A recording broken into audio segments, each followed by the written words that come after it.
Servicio Bicentenario de Canal 12 presenta Noticiero Estelar con Roxana Webb, Manuel Burgos, Pamela Celaya y Esmeralda Ayala.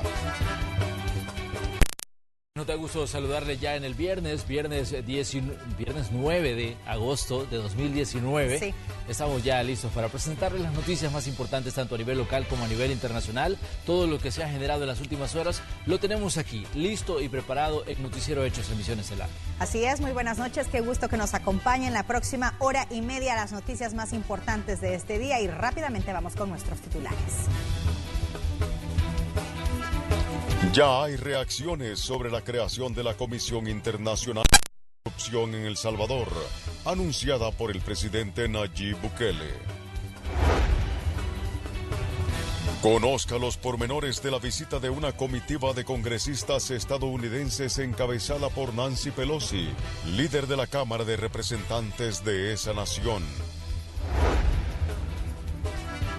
No solo el dengue es motivo de preocupación en el país. Las cifras de muertes y contagios por neumonías y otras enfermedades respiratorias son alarmantes. Con una clara advertencia contra quienes piensan viajar de forma ilegal a los Estados Unidos, llegó a El Salvador el director interino para el Servicio de Inmigración de la nación norteamericana. Este domingo, los guatemaltecos decidirán quién es el nuevo presidente de esa nación en la segunda vuelta electoral. Conozca más de los candidatos en contienda.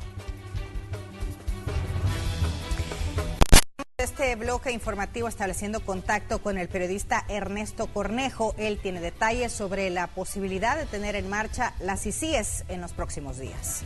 Así es, la Comisión Internacional contra la Impunidad y contra la Corrupción aquí en El Salvador. El presidente de la República publicó nada más unas líneas en las que decía, antes de cumplir 100 días, vamos a establecer unas CICIES, una comisión que investigue casos de corrupción y también que luche contra la impunidad. Ernesto Cornejo nos tiene una actualización de eso que a través de la red social Twitter. Ernesto, cuéntanos.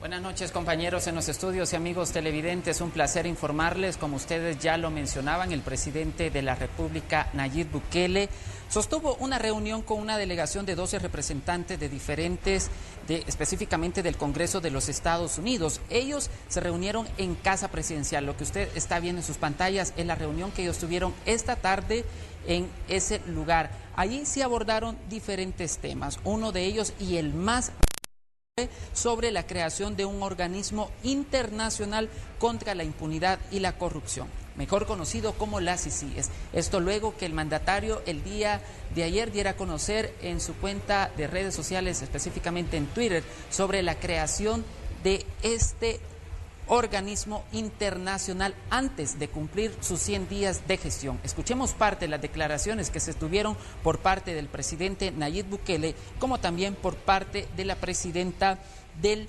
Congreso de Estados Unidos.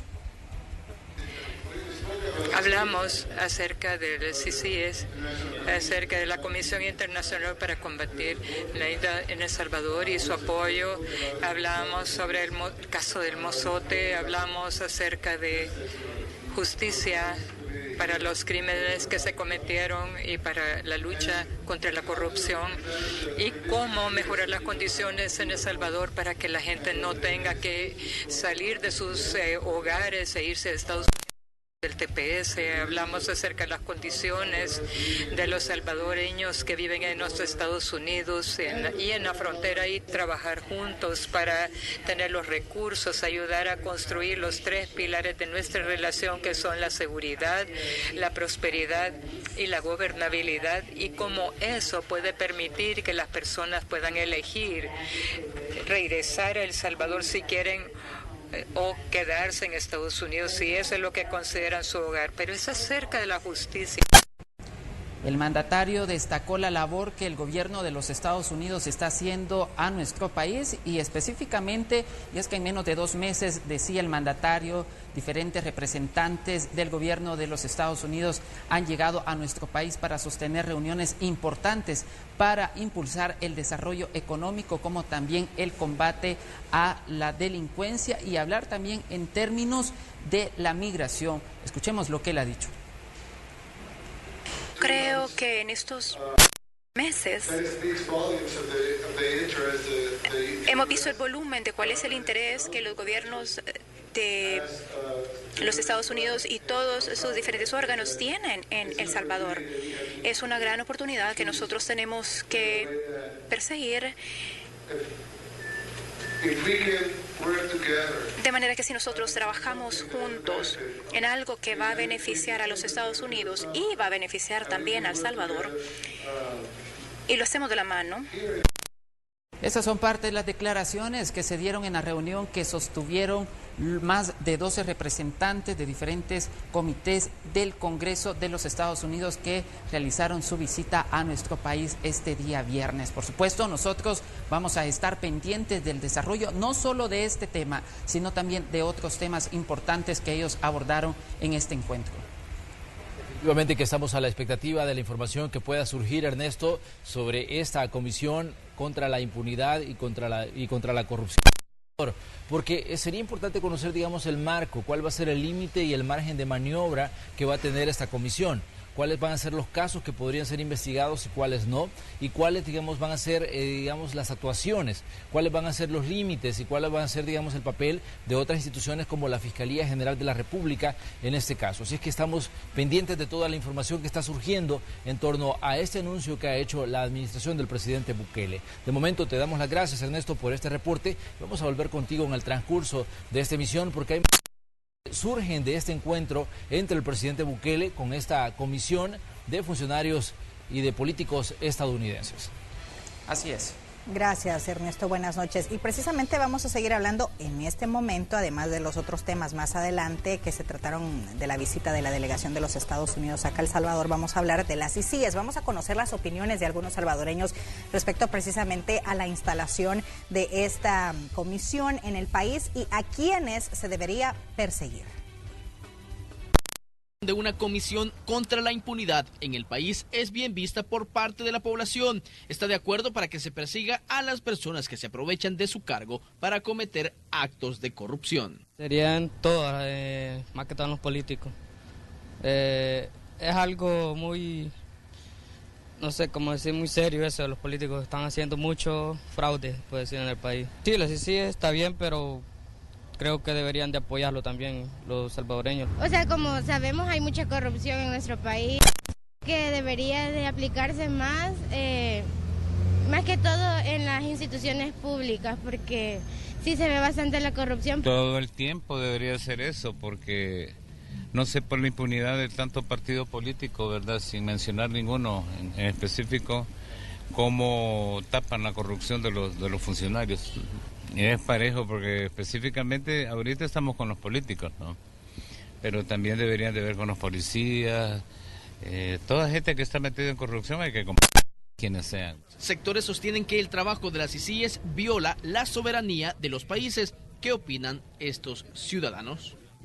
Sí se invade, pero es a causa de que la misma fiscalía se ha prestado a actos de corrupción. Entonces por eso es necesario una CICIE. Pero esta CICIE debería de iniciarse desde el año 2000 hasta la fecha y pasarle a la balanza a todos los niños bonitos. Aquí no dejar a nadie, todos en la cama o todos en el suelo. Más que todo se viene como a poner como en práctica aquello que quizás estamos haciendo mal. El inicio de operaciones de las ICIES podría coincidir con el cierre de operaciones en Guatemala el 3 de septiembre. La última reunión del vicepresidente Félix Ulloa con el comisionado contra la impunidad guatemalteca Iván Velázquez fue el 16 de julio. Con imágenes de Ricardo Tobar, Inmar Batres, Noticiero Hechos. Bien, y definitivamente los ciudadanos tienen claro lo que esperan de esta comisión contra la impunidad. Dejan claro en sus declaraciones también que están cansados de la corrupción, están cansados de que haya gente de que se enriquezca en los cargos en los que se supone entra a servir a los ciudadanos. Y saben también, políticos han dado pues a conocer su postura respecto a la Comisión Internacional encargada de investigar hechos de corrupción en el país. Conozcamos qué dijeron en el siguiente reporte. En menos de un mes, la creación de la Comisión Internacional contra la Impunidad de El Salvador será una realidad, según el presidente de la República, Nayib Bukele. Sin embargo, aunque se considera necesaria, el representante de Acción Ciudadana, Eduardo Escobar, considera que el tiempo es insuficiente para estudiar y aprobar algo tan complejo. Tampoco sería saludable que se le ponga contra las cuerdas a la Asamblea Legislativa, que solo tiene 2 semanas para aprobar el convenio. Cuando digo tiene implicaciones, o sea, porque un tipo de convenio de este tipo tendría implicaciones muy grandes para el sistema político y jurídico del país. Al mismo tiempo, aclara que la Comisión contra la Impunidad no tendría que sustituir las funciones de la Fiscalía General de la República, sino un complemento para lograr la efectividad de las acciones contra los corruptos. Una comisión de este tipo va a poner a disposición de la Fiscalía toda la experiencia, conocimiento y herramientas para investigar más efectivamente los delitos de corrupción. El proyecto de ley aún no ha sido presentado ante el Congreso salvadoreño, por lo que el diputado Mario Ponce dice que una vez estudiado se apoyará siempre y cuando se respete la Constitución de la República. Si ese marco legal que se violente el marco constitucional, pues nosotros estaríamos a la disposición de acompañar. Pero a juicio de Eduardo Escobar, en la Asamblea Legislativa hay muchos que no ven con buenos ojos la iniciativa. Por la Asamblea Legislativa, ahí hay intereses creados que obviamente pueden frenar la ratificación de un convenio de esta naturaleza. Para la aprobación de la Comisión contra la Impunidad, será primordial que el proyecto sea elaborado minuciosamente ligado a la Constitución para lograr la aprobación de la mayoría calificada en el órgano legislativo. La Comisión contra la Impunidad de Guatemala ha perseguido a varios funcionarios involucrados en actos de corrupción, acciones que se buscan replicar en El Salvador. Con imágenes de Eric Alfaro, Iliana Leiva, Noticiero Hechos. Y dando seguimiento a este tema del trabajo de la Comisión Internacional contra la Impunidad en Guatemala, nos habla nuestro colega de la Red de Noticias Salvadoreña, Daniel Colin. Adelante.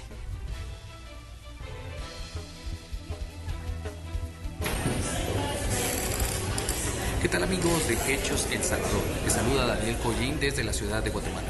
Y es que acá en territorio nacional opera desde 2007 la Comisión Internacional contra la Impunidad en Guatemala, CICIG. Dicha comisión internacional fue un acuerdo entre Naciones Unidas y el Estado guatemalteco.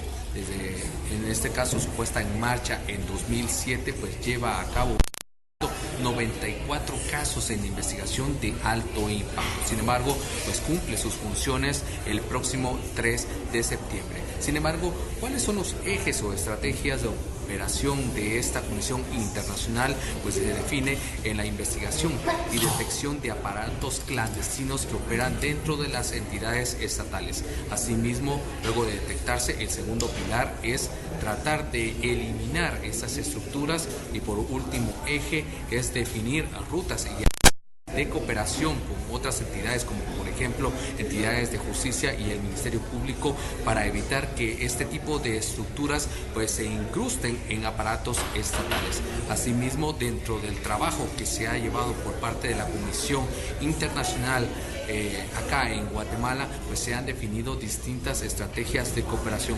Es por ello que estos son algunos aspectos que podrían darse a conocer luego que allá en El Salvador el presidente Nayib Bukele pues dio a conocer días se estaría creando una comisión similar, en este caso la Comisión Internacional contra la Impunidad en El Salvador, el CICIES. Este es mi reporte, compañeros. Retornamos a estudios centrales. Un saludo desde acá, de la ciudad de Guatemala. Gracias, Daniel Colín, informándonos desde Guatemala sobre, digamos, esto que tiene que ver con la Comisión contra la Impunidad y la experiencia que ha vivido ese país. Pero vamos a seguir hablando de experiencias. Guatemala, ya decíamos, es uno de los países que ha tenido unas CICIG. Honduras también ha estado sobre la creación de comisiones internacionales contra la impunidad y la corrupción. El periodista Luis Alberto López nos ilustra, digamos, cómo se ha vivido en estos países estas experiencias con estas comisiones. La Comisión Internacional contra la Impunidad en Guatemala fue creada el 12 de diciembre de 2006, a iniciativa del gobierno y solicitada a Naciones Unidas. Esta fue ratificada por el Congreso de la República en agosto de 2007.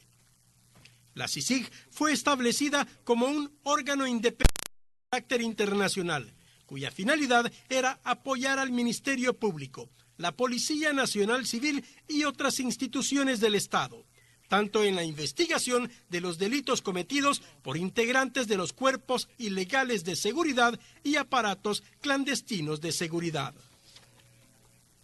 Mediante el apoyo a la investigación y persecución penal de un número limitado de casos complejos, además a fortalecer a la institución del sector justicia, para continuar enfrentando a estos grupos ilegales en el futuro.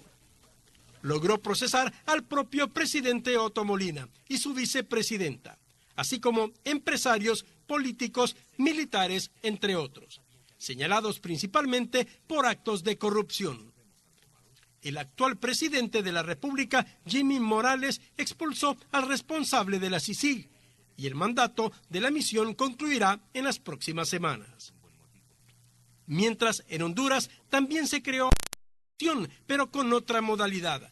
La misión de apoyo contra la corrupción y la impunidad en Honduras es un ente internacional de cooperación con independencia creado el 19 de enero de 2016 para un periodo de 4 años, por medio de un acuerdo firmado entre la Organización de Estados Americanos y el gobierno de Honduras, presidido por Juan Orlando Hernández, convirtiéndose en la primera misión de la OEA para el combate a la corrupción y la impunidad.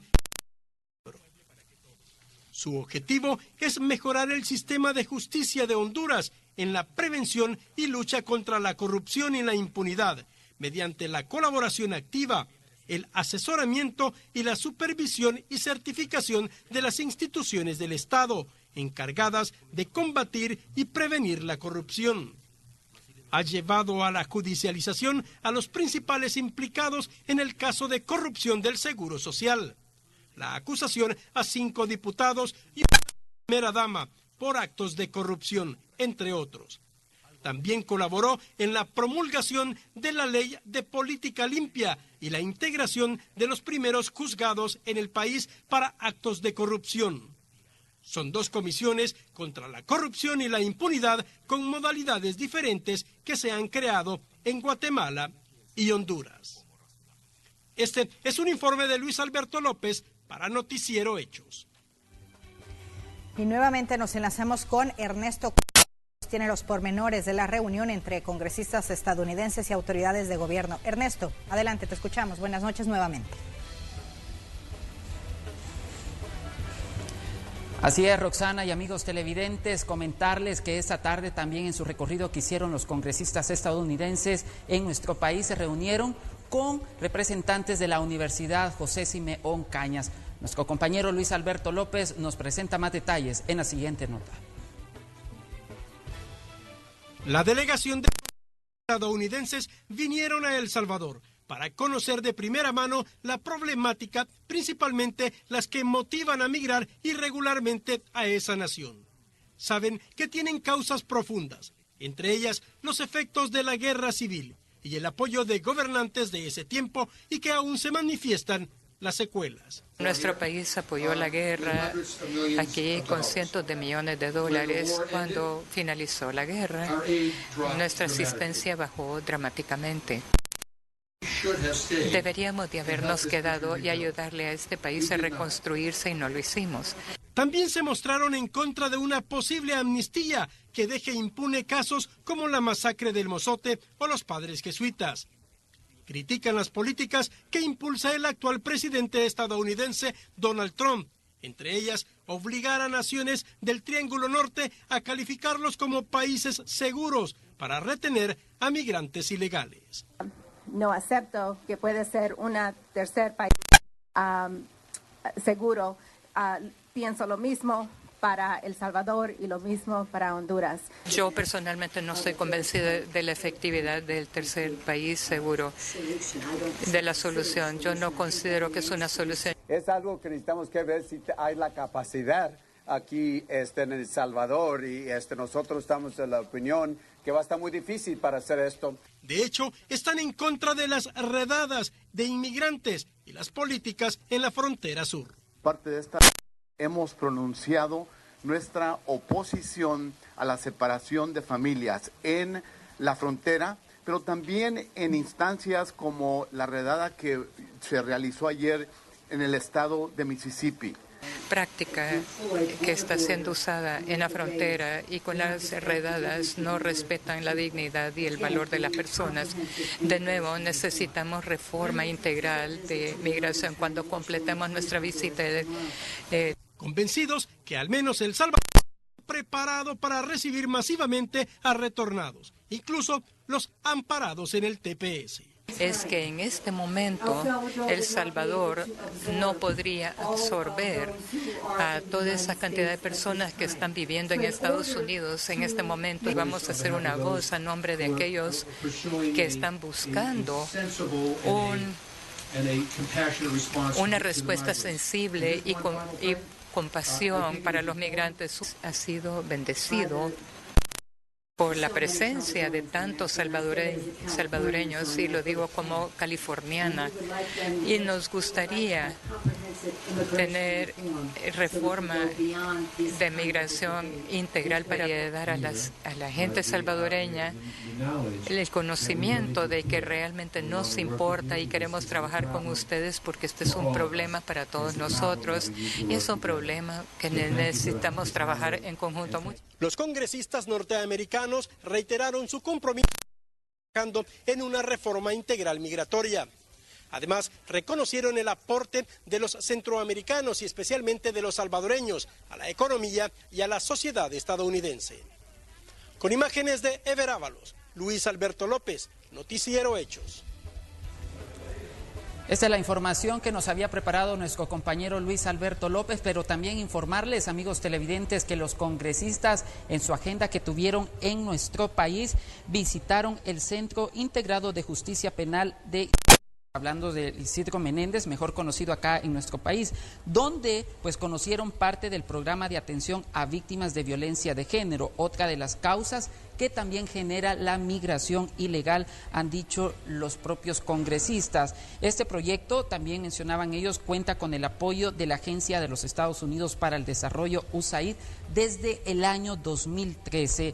Ellos han mencionado que parte también de su recorrido ya en los próximos días visitarán uno de los refugios en McAllen, Texas, donde ellos verificarán las condiciones en las que se encuentran los centroamericanos en los refugios que han dado el gobierno de los Estados Unidos para que continúe su proceso, ellos todavía aguarden en ese lugar. Ha sido de provechosa la visita que sostuvieron, ha mencionado el propio presidente de la República, Nayib Bukele. Por supuesto, nosotros nos vamos a mantener pendiente del desarrollo de esta información y por supuesto a los acuerdos que más adelante también viendo que llegaron a tener esta tarde los congresistas con el presidente de los Estados Unidos.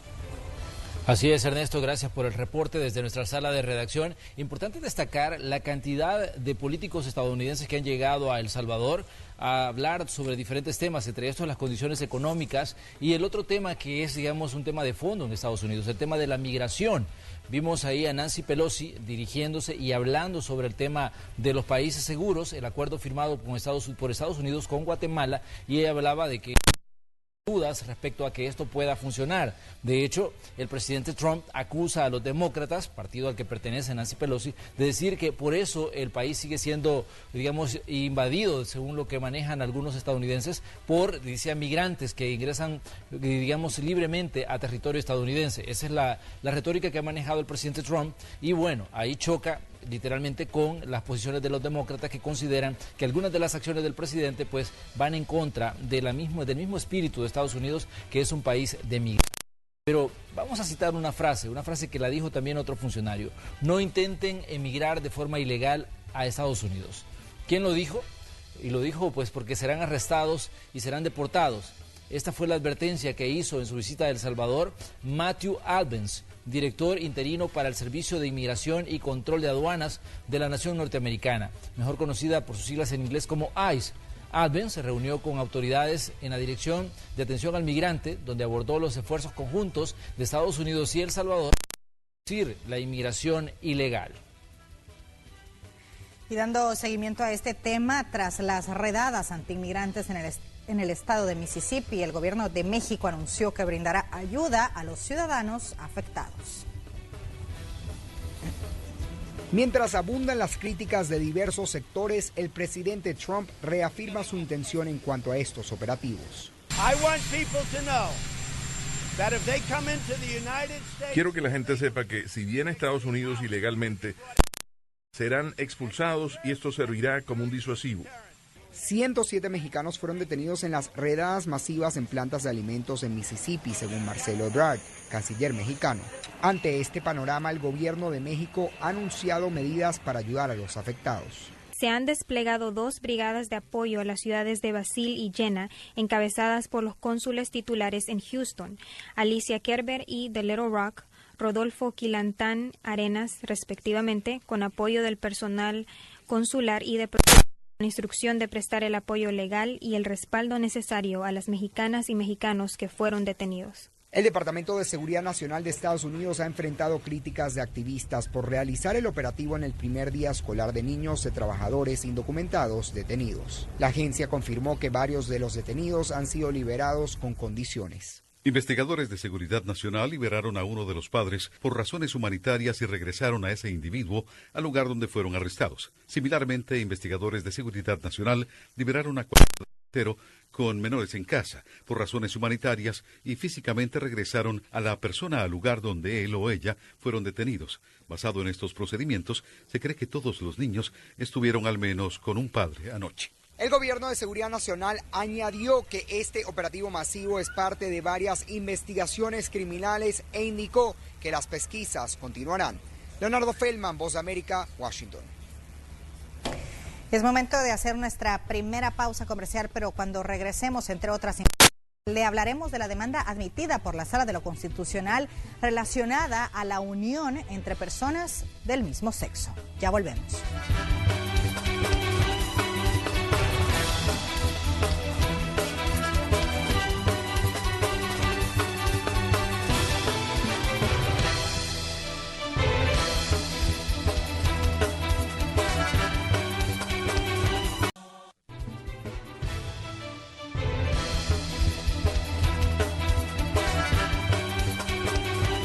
Continuamos con el detalle de las noticias, comentándole que las enfermedades respiratorias siguen generando alerta entre la población y las autoridades de salud. Hoy fueron revelados datos sobre casos de neumonía y la situación es preocupante. Especialistas recomiendan no automedicarse, no medicarse y acudir a un centro asistencial. El Salvador ya superó la cifra de fallecidos por neumonía en 2019. Reportan 350. Y es que en las últimas semanas las enfermedades respiratorias han aumentado. Más de 1 millón de personas, de acuerdo al Ministerio de Salud, padecen afecciones respiratorias agudas. El ex viceministro del ramo, Ernesto Navarro, sostiene que los decesos podrían ser por complicaciones de otros padecimientos y por la falta de cuidados en el sistema público.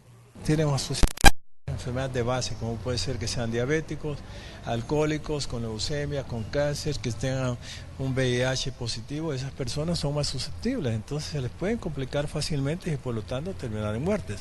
Al igual que los niños pequeños, por ejemplo, son más susceptibles. Recuérdense que nuestros país no tienen toda la capacidad en términos de unidades de cuidado intensivo suficientes como para tratar a todos los pacientes que en un momento dado tengan enfermedades ya complicadas. Los niños menores de 5 años y de 60 son los más susceptibles a padecer estas enfermedades, que están ligadas al clima, sobre todo si viven en áreas urbanas. En caso de presentar síntomas de infecciones respiratorias, no es recomendable automedicarse, de acuerdo a los especialistas. Contaminación ambiental, principalmente por la presencia del polvo del Sahara, también fue un factor, ha sido un factor importante para que personas que ya padecen de enfermedades crónicas respiratorias se compliquen. San Salvador y San Miguel son las dos ciudades la mayor presencia de infecciones, de neumonías, ¿verdad? Y de infecciones respiratorias. No se automediquen. La automedicación, al contrario, esto puede contribuir a que las infecciones se puedan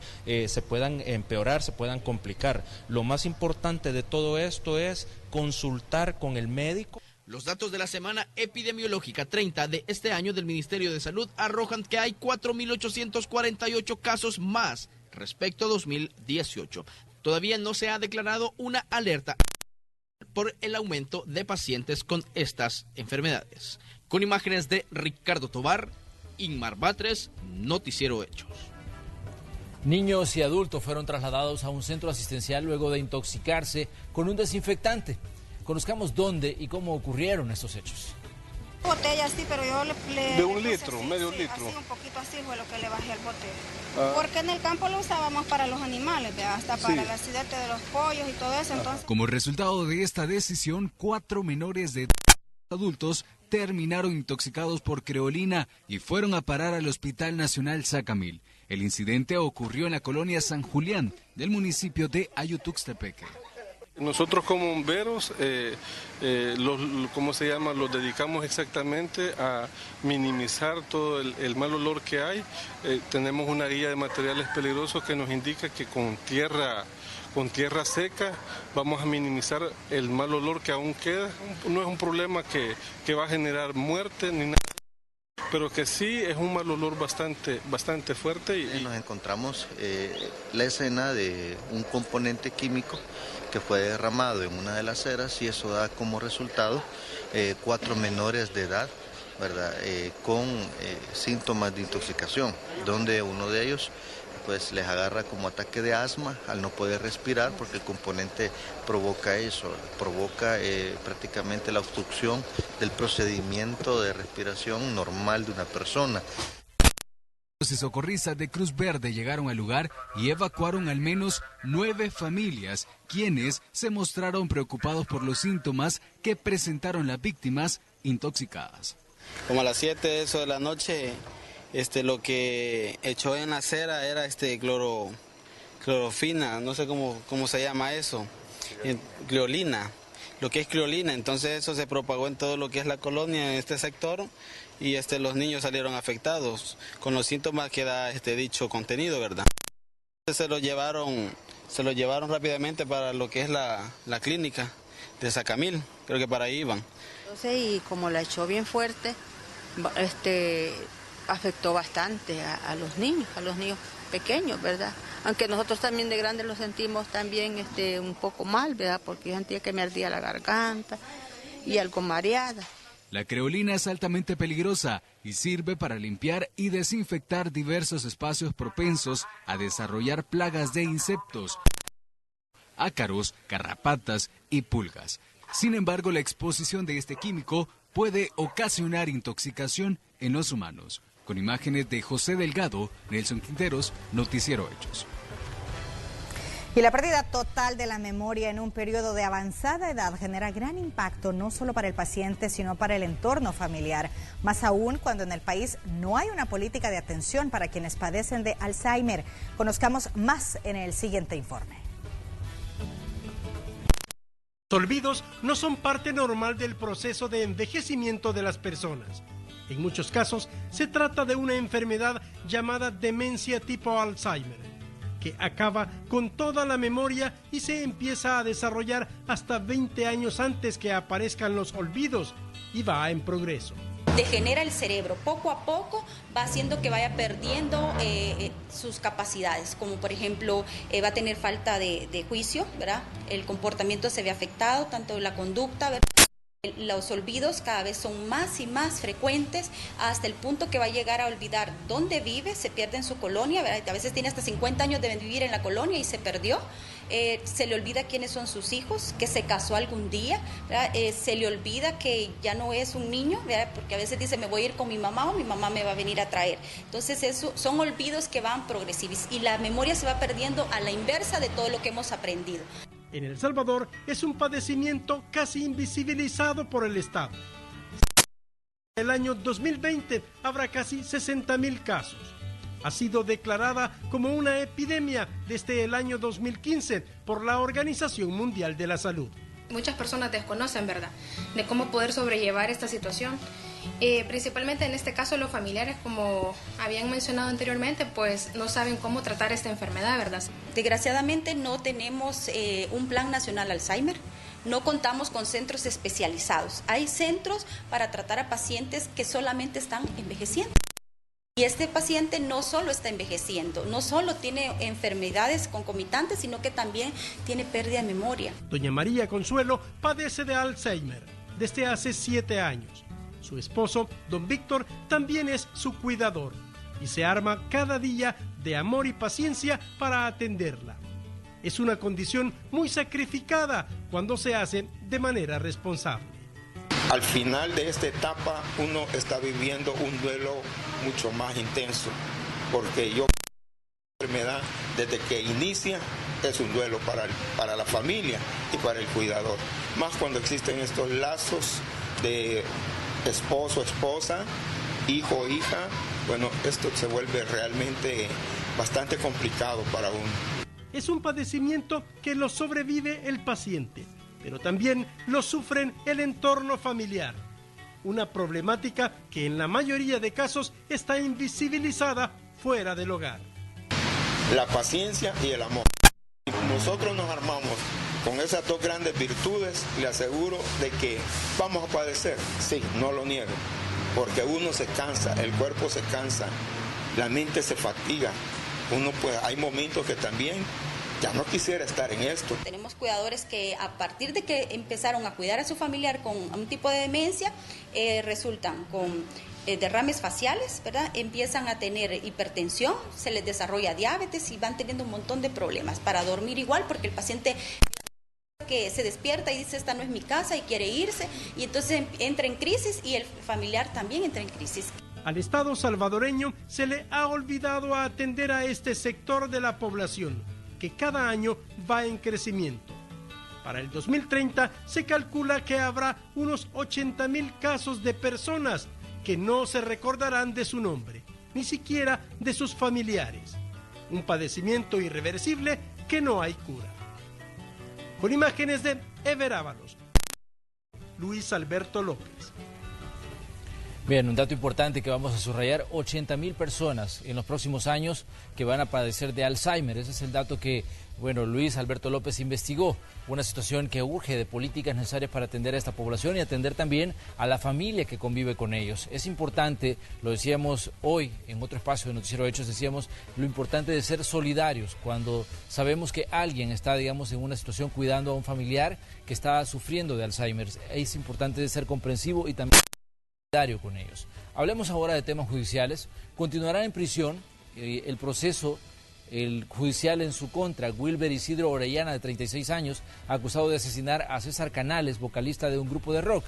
El crimen ocurrió el pasado sábado durante un concierto, esto en Armenia, en el departamento de Sonsonate. Según versiones, el acusado tuvo una discusión con el joven cantante y luego le disparó. Esta es una situación que ocurrió durante el periodo de vacaciones, en las que un centro en el que se supone terminó en una situación sangrienta en la que esta persona le quitó la vida al cantante que estaba presentándose en el lugar donde habían llegado supuestamente a divertirse. La Fiscalía presentó en el Juzgado Séptimo de Paz de San Salvador el requerimiento en contra de 3 personas por la muerte de una menor de 8 años que el pasado 9 de abril cayó de un juego mecánico instalado al interior del Colegio Corazón de María durante una celebración de intramuros. La niña, identificada como sufrió un trauma craneal que instantáneamente le provocó la muerte. El juzgado tercero de instrucción de San Salvador autorizó prorrogar por 6 meses más la etapa de instrucción del caso donde son acusados los representantes legales de la sociedad La Página, Jorge César Hernández Meléndez, de 48 años, y José Ciro Granados, acusados de apropiación indebida de retenciones o percepciones tributarias en perjuicio de la hacienda pública. La etapa de instrucción del caso finalizó en julio, pero con la prórroga autorizada se extiende hasta el 29 de enero de 2020. A partir de esta fecha, el Ministerio Público tiene 5 días hábiles para presentar el dictamen de acusación. La prórroga fue solicitada por la Fiscalía basada en que aún faltan diligencias, entre estas la culminación de un peritaje contable. Según el requerimiento fiscal, el 6 de septiembre del 2017, la Fiscalía recibió aviso de la Dirección de Impuestos Internos del Ministerio de Hacienda sobre el cometimiento del delito por parte del contribuyente La Página S.A., basado en un procedimiento de fiscalización realizada en abril del 2016, en el que presuntamente se comprobó que dicha sociedad, a través de sus representantes legales, defraudaron al fisco por un monto de $51.908.17. Y la Sala de lo Constitucional de la Corte Suprema de Justicia admitió tramitar 2 demandas que solicitan que se declare inconstitucional ciertos artículos del Código de Familia, la prohibición de uniones entre personas del mismo sexo y el trato diferenciado, que, según los demandantes, esto implica. Además, solicita que se declare que la Asamblea Legislativa ha incurrido en una inconstitucionalidad por omisión al no regular por ley las uniones. De acuerdo con el comunicado, se estableció que las demandas cumplen con los requisitos formales para ser admitidas. El 25 de agosto está previsto que el Partido Arena realice sus elecciones internas. Conversamos con el alcalde del Instituto Político para conocer sus expectativas. ¿Qué dicen ellos? Escuchemos a continuación. Las elecciones internas del partido tricolor están a la vuelta de la esquina.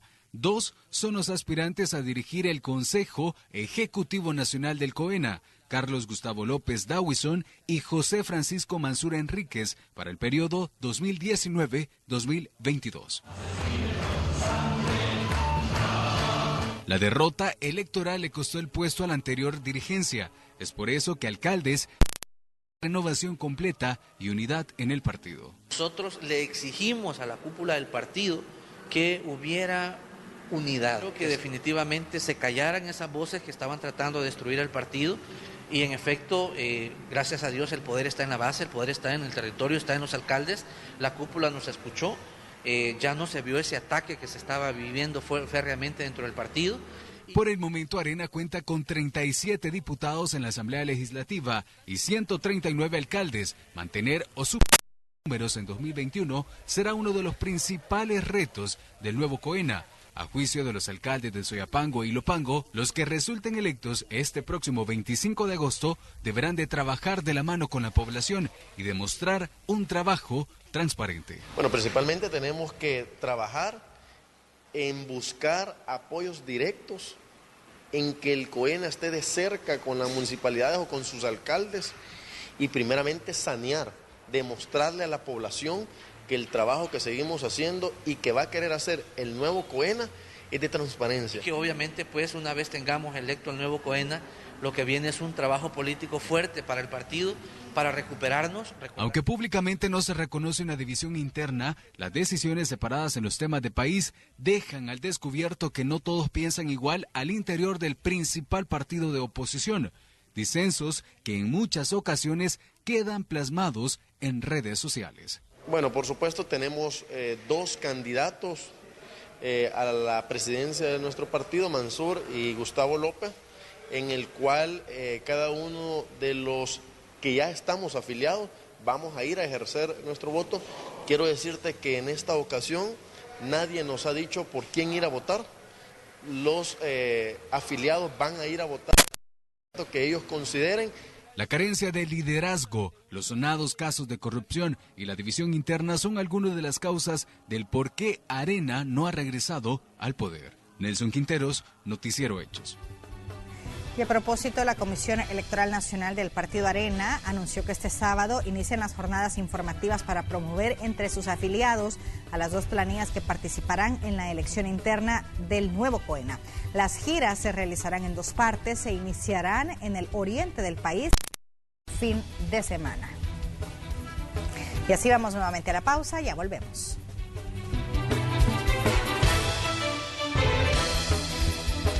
Ahora, en nuestro video curioso, le queremos presentar el cuoca.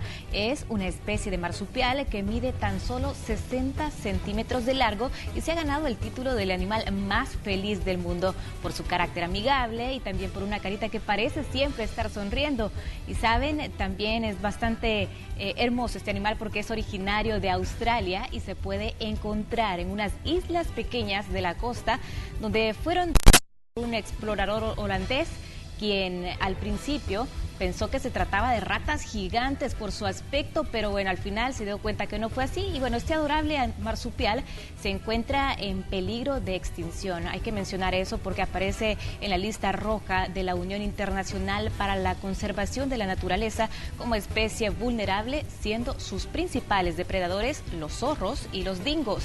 Para conservar esta especie está prohibido apresarlos. Adorable. ¿Cómo pudieron pensar que era una rata? Eran familiares. Incluso a través de las redes sociales he tenido la oportunidad de ver bastantes memes, porque él se ve como que está sonriendo y pues la gente ha aprovechado esas imágenes para hacer memes, ¿verdad? Entonces, la verdad que es bastante adorable y a conservar también todos los animales porque todos cumplen un propósito. Sí, y tú mencionabas que parte de sus depredadores es uno que se llama dingo. Dingo es un lobo asiático. Así es. Bien, y hablando sobre animales en peligro, ahora les vamos a presentar nuestra cifra del día. Según datos de la Unión Internacional para la Conservación de la Naturaleza, el organismo internacional con mayor potestad sobre el problema, aproximadamente, pues dice 5.200 especies de animales se encuentran en peligro de extinción en la actualidad. Además, en un desglose por clases se encuentran en peligro de extinción el 11% de las aves, el 20% de los reptiles, el 34% de los peces y el 25% de los anfibios y mamíferos. Existen por las que una especie puede llegar a encontrarse al borde de la extinción. En líneas generales, entre las mayores amenazas se encuentra la destrucción y fragmentación de sus hábitats, el cambio climático, la caza y el tráfico ilegal y la introducción de especies exóticas. Es decir, somos los seres humanos los que estamos acabando con la vida animal, destruyendo todo, digamos, los ecosistemas y cambiándolos radicalmente. Así es que tomemos conciencia sobre esto y cuidemos los pocos recursos que tienen, digamos, nuestros países. En el caso de El Salvador, cosa es muy poco, a lo que queda hay que cuidarlo y cuidar también a las especies que viven ahí. Hay que cuidar a las especies, así es. Hay que cuidarlas. No coman huevos de tortuga, por ejemplo. Ese es algo bastante importante también que tenemos que mencionarle a todos nuestros amigos, cuidar a las especies en peligro de extinción, entre ellas también las tortugas. Pero bueno, ahora es momento de irnos a una pausa comercial y cuando regresemos volvemos con más hechos.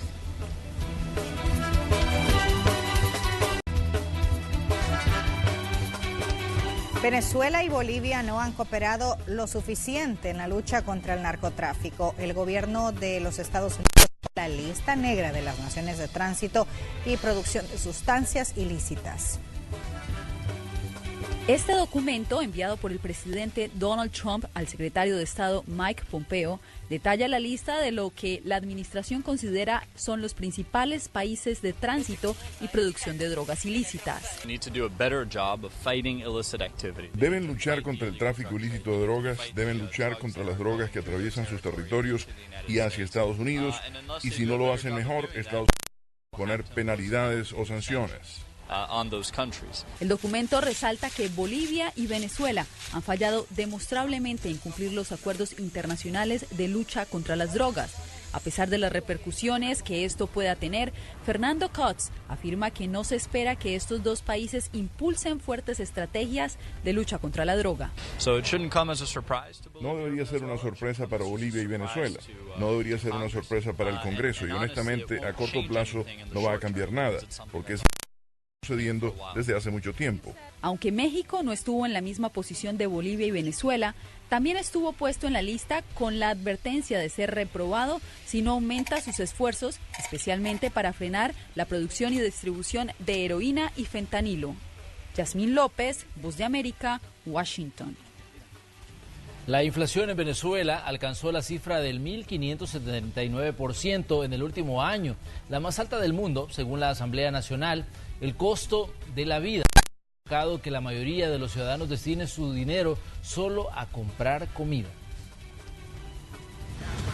Venezuela suma ya 1 año y 10 meses en hiperinflación, lo que provoca que a diario los productos y servicios aumenten de precio. A sus 52 años, José Ávila dice que nunca había vivido una crisis como esta. Hoy ves un pollo en un precio y mañana lo ves en otro. ¿Y cómo hace? Bueno, ¿qué va a hacer? Compra lo más barato. María cuenta que ha disminuido el consumo de y las sustituye por las verduras que puede pagar con su salario mensual equivalente a $4, pero tiene que hacer trabajos adicionales para poder comer. Todo lo que uno realiza, todo el dinero que uno recoge es para comprar comida. Según la encuestadora Datanalysis, un 74% de las familias dependen de la caja de comida que el gobierno en disputa de Venezuela distribuye a precios regulados, pero que llega cada 6 semanas y con productos cuya calidad es cuestionada. Un programa social en el que no está inscrita la familia. Se ha disminuido los consumos de carne y pollo, y bueno, todo lo que son ese tipo de proteínas, porque realmente cambia por huevo, cosas así que también lentejas. Otros viven de las remesas que envían sus familiares en el exterior. Bueno, sobrevivo con la ayuda de mi hijo, pero si no fuera por mi hijo no podría. En el último año, el gobierno en disputa de Nicolás Maduro ha intentado cambiar el rumbo de la economía con medidas como quitarle 5 ceros a la moneda, flexibilizar el cambiario y aumentar 3 veces el salario mínimo. Sin embargo, insiste en que la hiperinflación ha sido exacerbada por sectores que intentan desestabilizar su gestión a través de lo que llama guerra económica. Adriana Núñez Rabascal, Voz de América, Caracas.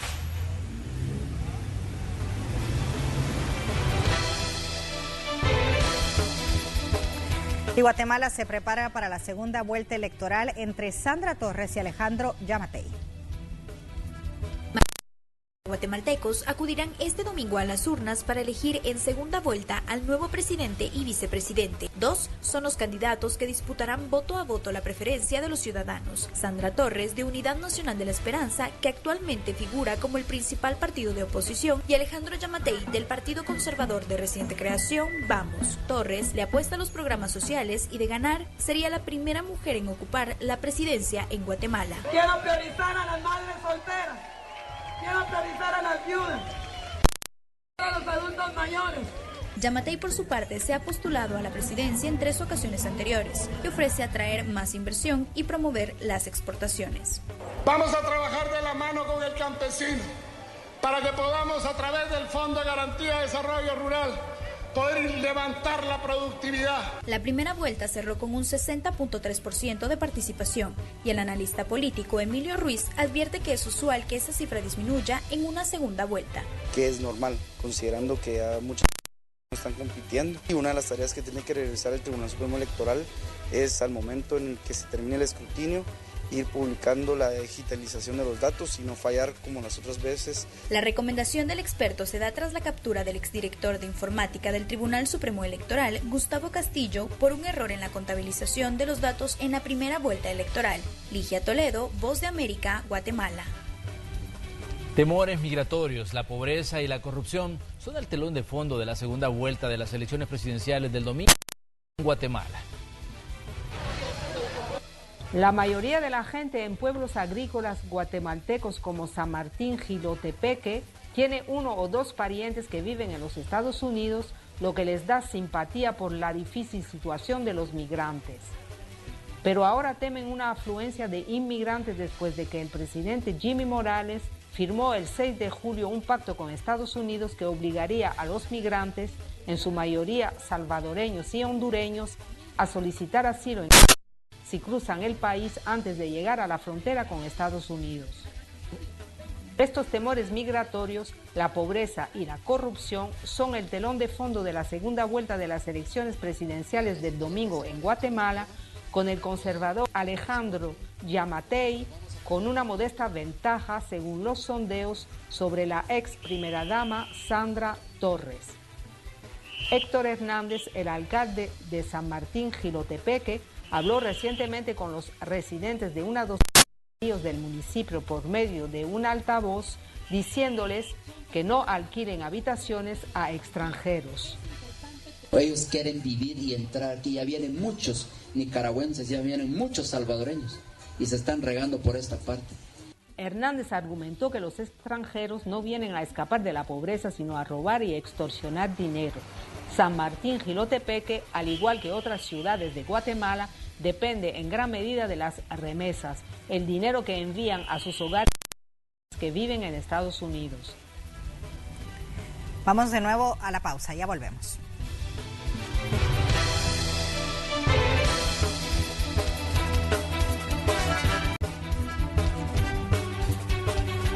Bien, le queremos comentar que en nuestra entrevista de Noticiero Hechos AM recibimos a alcaldes de Soyapango e Ilopango, quienes hablaron de los municipios. Realmente cómo ha bajado el tema delincuencial.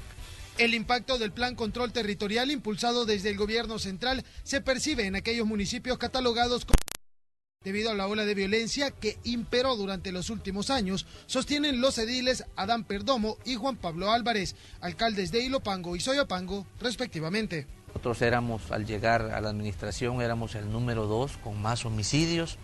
Les encantaba llegar a dejarnos cadáveres en la carretera de Oro, ensabanados, en la calle Agua Caliente también. O sea, ya, si por poco no los dejaban en el centro del municipio, ¿no? Sí. En este momento somos el número 4, pero de menos homicidios. Del Plan Control Territorial se registran 2 homicidios en Soyapango, cuando en meses anteriores la cifra rondaba hasta 5 asesinatos. En Ilopango, colonias como Vista del Lago y Las Cañas han percibido una mejora en el tema de seguridad. Instalar puestos policiales disminuyó el dominio de las pandillas. Obviamente, pues el Ministerio de Seguridad y la policía ya tenía como los mapas de calor donde había más problemática.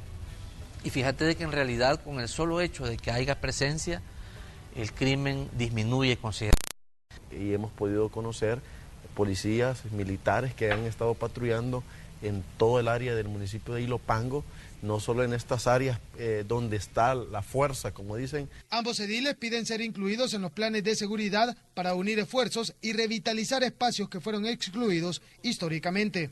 Y que sobre todo pues traten la manera de en los lugares donde ya la delincuencia ha empezado a reducir y en otros lugares donde todavía tenemos problemas, pues ya pasar a una fase, sean incluidos todas las personas en donde los niños tengan un lugar para esparcirse, pero también principalmente continuar con los planes. Mantener el refuerzo de más de 300 elementos de la Fuerza Armada y de la PNC en las colonias conflictivas colaborará a mantener bajos márgenes de inseguridad, pero según los ediles también es necesario dar atención de servicios básicos a más de 300.000 familias que residen en Soyapango e Ilopango. Este es un reporte de Antonio Valladares para Noticiero Hechos.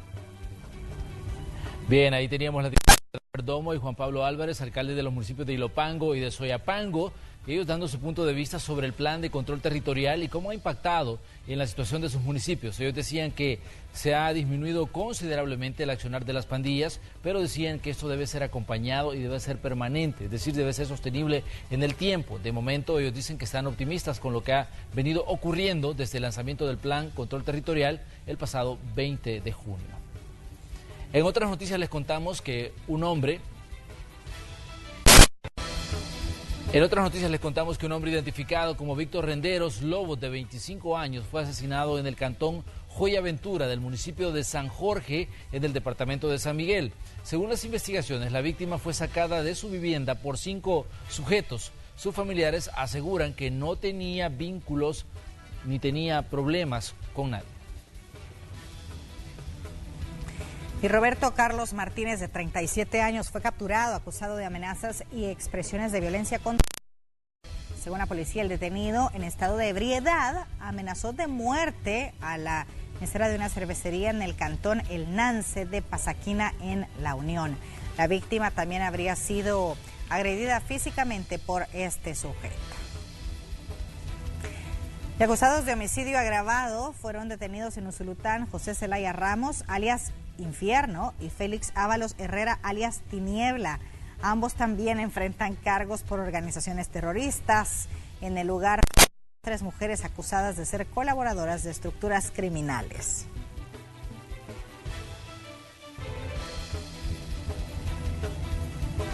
Y preste atención a la siguiente información. Según el Ministerio de Medio Ambiente, en la región de Usulután, la estación lluviosa apenas ha comenzado. Nuestro aliado TV Impacto nos cuenta qué es lo que está pasando con el clima allá en la zona oriental. El invierno ha iniciado formalmente a mediados del mes de mayo, en la zona occidental y central del país. Pero el invierno siguiente, la época lluviosa, apenas ha iniciado en el mes de agosto. Estamos con el ingreso de 3 ondas tropicales ahorita, porque tenemos vientos alisios procedentes del hemisferio sur, y eso hace que tengamos este sistema de baja presión que generen humedad relativa y por supuesto que generen precipitaciones propias para que nuestros agricultores comiencen a hacer lo que les gusta, lo que les encanta, que es cultivar la tierra. Según la Unidad de Medio Ambiente de Usulután, las condiciones climáticas son propicias para la formación de la zona oriental, creando el ambiente idóneo para que los agricultores puedan iniciar a cultivar.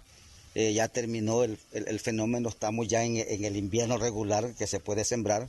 Sin embargo, tuvimos canículas como en 4 ocasiones, pero fueron canículas leves que no afectó en nada la capacidad de campo que tiene la tierra. A pesar que en 2018 algunas zonas de Oriente se registró algunos sectores del departamento de la Unión, donde pasaron hasta 41 días sin lluvia. Hoy afortunadamente va a haber buena cosecha.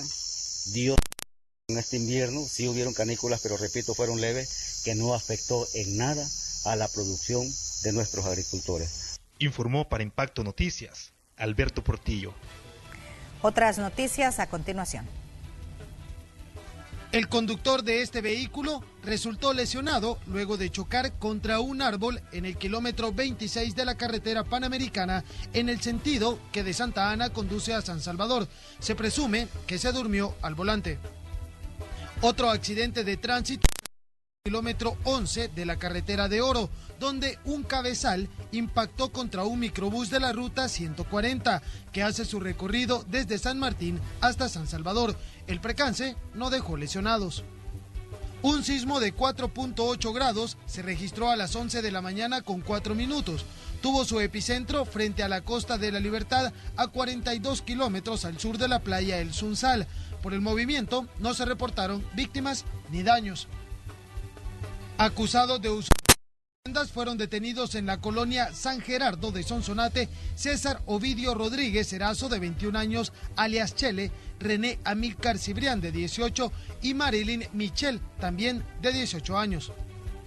Luis Alfredo Ramírez, alias Scarface, fue detenido en la colonia Bairo de esta capital, acusado de extorsionar a empleados de una bodega de la Corte Suprema de Justicia, a quienes presuntamente les exigía $3,000 para no atentar contra...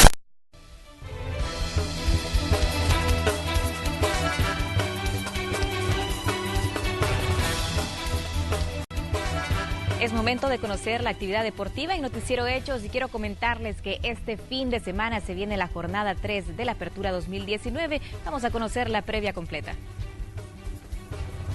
Y este fin de semana arranca una nueva jornada de la 2019, específicamente la 3. El sábado se van a disputar 2 duelos.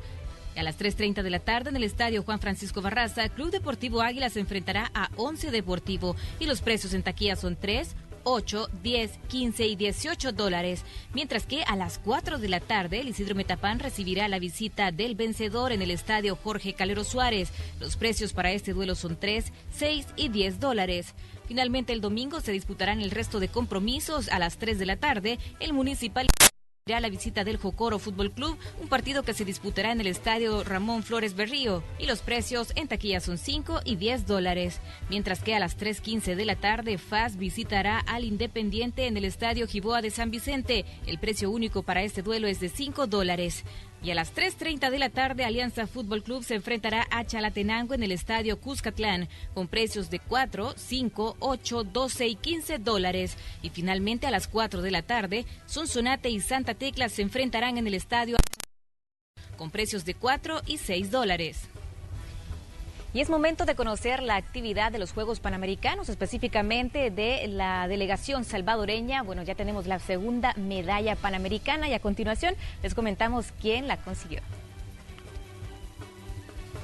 El presidente ad honorem del Instituto Nacional de los Deportes de El Salvador, Yamil Bukele, confirmó que el INDES apoyará al surf nacional, empezando por fortalecer la gestión de la nueva junta directiva de la Federación Salvadoreña de Surf y luego económicamente a los atletas más destacados de esta disciplina.